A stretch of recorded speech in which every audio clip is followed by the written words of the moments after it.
प्रातःकाल का समय मैं अपने आप को जागृत अवस्था में लाने का प्रयास करना प्रारंभ कर देता हूँ। जब मैं जागृत होकर अपने आप को ध्यान अवस्था में अवस्थित करना प्रारंभ कर देता हूँ, अचानक मेरी आँखों के सामने एक दृश्य का प्रकटीकरण होना प्रारंभ हो जाता है। जो दृश्य जैन धर्म के प्रथम तीर्थंकर भगवान ऋषभदेव से प्रारंभ होता है, दादा गुरु जिनतेत सूर्य पर केंद्रित होता हुआ वह दृश्य आचार्य भिक्षु की चित्रमय झांकी के सामने आना प्रारंभ हो जाता है। धीरे धीरे वह दृश्य आगे बढ़ते हुए आचार्य तुलसी पर केंद्रित हो जाता है। फिर पुनरासर बालाजी की तरह अपने आप को वीरता के पथ पर आगे बढ़ाने वाला बनना प्रारंभ हो जाता है। मैंने अपने मन में यह विचार करना प्रारंभ किया, क्या बात है, आज यह चित्रबद्ध झांकी है वह मेरे को क्यों दिखलाई दे रही है। भीतर से आवाज़ है वह गुंजायमान होने प्रारंभ हो जाती है। यह तुम्हारे जीवन का विधिवत इतिहास बनाने का समय तेरे को स्पष्टता के साथ में नज़र आ रहा है। पता है आज क्या तिथि है? आज है अक्षय तृतीया का दिन। भगवान ऋषभदेव ने आज के ही दिन अपने बड़ पुत्र के हाथों से इक्षु रस का दान लेकर 13 महीने की तपस्या का पारणा किया था और तुमने अपने जीवन में जो वर्षी तप का एक महान संकल्प लेकर आगे बढ़ने का प्रयास किया था उसका मूल केंद्र बिंदु भगवान ऋषभदेव का ही जीवन है। फिर तुमने अपने जीवन को दादा गुरु के ऊपर केंद्रित करना प्रारंभ किया जो तुम्हारे लिए नई शक्ति का संचार करने वाला बन जाता है। आचार्य भिक्षु का जीवन दर्शन है तेरे जीवन के विचारधारा को परिवर्तित करते हुए तपस्या के क्षेत्र में तेरे को आगे बढ़ने की प्रेरणा प्रदान करने वाला बन जाता है। जोधपुर शहर जहाँ पर तेरा पंथ नामकरण का जन्म हुआ था उसी जोधपुर शहर जाटावास में तुमने एक महान यात्रा पथ को प्रशस्त करने का प्रयास किया था। वह यात्रा पथ आगे जाकर तेरे लिए अपने आप ही राजपथ के रूप में परिवर्तित होना प्रारंभ हो जाता है। आचार्य तुलसी का वह संदेश तेरे जीवन को झकझोर देने वाला बन जाता है। भूपेंद्र तेरे को एकांत साधना की ओर आगे बढ़ने का अपना लक्ष्य है वह निर्धारित कर लेना है जो तुम्हारे भविष्य को और ज़्यादा उज्ज्वल से उज्ज्वलतम बनाने वाला बन जाए।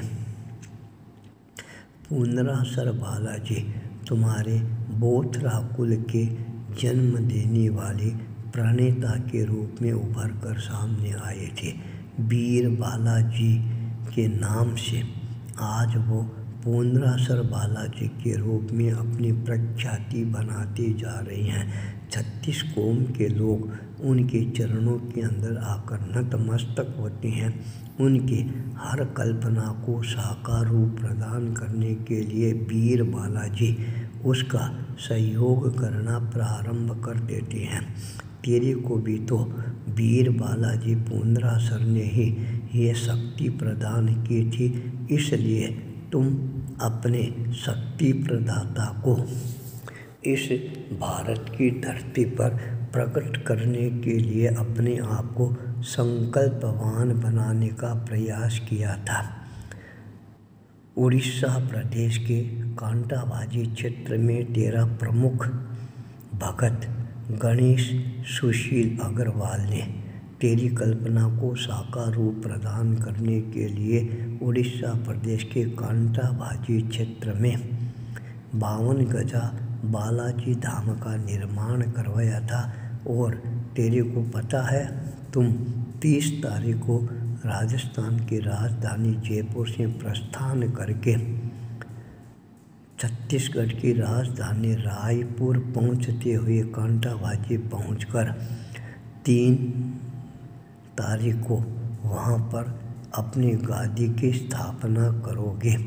जब ये सारा चलचित्र मेरी आंखों के सामने आ रहा था, मेरी विचारधारा में अपने आप ही परिवर्तित आना प्रारंभ हो जाता है। ध्यान अवस्था के पश्चात मैं स्वाध्याय की सरिता में आगे बढ़ना प्रारंभ कर देता हूँ।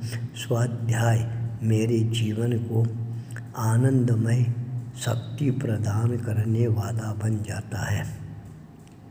मंत्र शक्ति की साधना मेरे भीतर में नई शक्ति की जागरणा करने वाला बन जाता है। आसन, प्राणायाम, योगा के द्वारा मैं अपने आप को नई स्फूर्ति के साथ आगे बढ़ने के लिए तैयार करना प्रारंभ कर देता हूँ। प्रतिक्रमण की पावन गंगा में स्नान करके अपने आप को पवित्र बना लेता हूँ। सूर्य के प्रथम किरण मेरे जीवन को प्रकाशवान बनाने वाली बन जाती है। आज पारने का दिन था, वर्षी तप का दिन, अक्षय तृतीया। सोचा आज मेरे को पारना कहाँ करना चाहिए।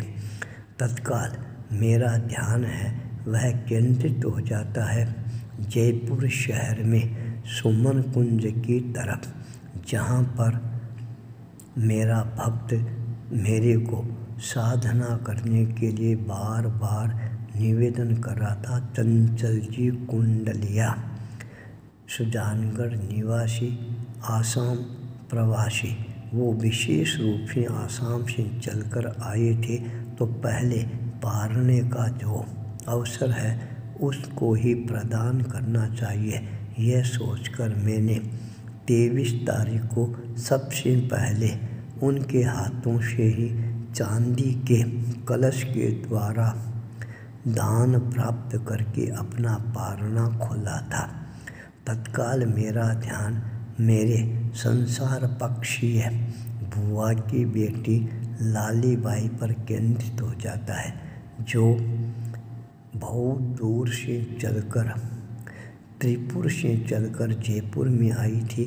उसके हाथ से पारना करने का भी मेरा मन ललचाना प्रारंभ कर देता है। उसका सुपुत्र दिलीप चंडालिया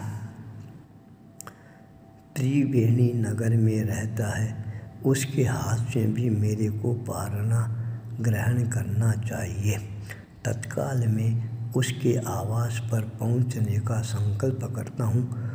दिलीप अपने भाई पंकज के साथ लेने के लिए पहुंच जाता है। उसके घर पर जाकर प्रोफेसर घिया और ललिता के हाथ से पारना करने का अवसर मिल जाता है। तत्काल मेरा ध्यान है राजेश कनक भंडारी पर केंद्रित हो जाता है। मूलतः यह परिवार खाटू का है, पर मेरे साथ में बहुत वर्षों से जुड़ा हुआ है। उसके हाथ से भी पारना करने की भावना जगती है। सायंकाल उसके हाथ से गन्ने का रस लेकर मैं पारना करता हूँ। एक दिन में 3 जगह पारना करने का इतिहास मेरे जीवन को ऐतिहासिक पथ की ओर अग्रसर करने वाला बन जाता है। आज भाई पंकज का बड़ा भाई, उसके मन में भावना थी नीरज का मैंने जब नया अपना प्रतिष्ठान जमाना प्रारंभ किया है, उस प्रतिष्ठान में अवश्य ही आपका पदार्पण हो। उसकी भावना को साकार रूप प्रदान करने के लिए सांगानेर जाकर मंगल पाठ सुनाकर उसकी भावना को साकार रूप प्रदान करते हुए सायंकाल के समय पुनः सुमन कुंज में पहुंचकर अपनी यात्रा को विश्राम देना प्रारंभ करता हूँ। अक्षय तृतीया का यह दिन मेरे जीवन में एक ही दिन में 3 जगह पारना करके नए इतिहास का सृजन करने वाला दिन बन जाता है। मेरी यात्रा, मेरे अनुभव मेरे जीवन को आज बहुत सारे अनुभव प्रदान करने वाली बन जाती है। आचार्य भूपेंद्र मुनि 23 अप्रैल 2023 रविवार।